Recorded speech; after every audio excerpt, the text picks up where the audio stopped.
अरे राजा बढ़िया ચાલો સાથે બેસીને ભોજન કરી લઈએ અરે હા રાજા હાલે જમવાની વાત તો પછી પણ આજે એટલું કહો કે તમારે સંતાનની અંદર દીકરા કેટલા અને દીકરી કેટલી એની મને ઓળખાણ કરાવો. જો સંતાનની તમે જો વાત કરતા હોય ને તો લાસા લક્ષ્મી સમોના ત્રણ દીકરી મારે છે અને એક દીકરીનું સાથે વળાઈ છે.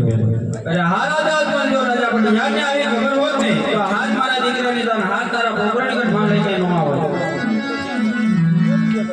હાથ માટે પડિયાના કેવા આપણા નિયમો છે. આજ હું કહું ને તમે પણ સાંભળો. એ આજે પડિયા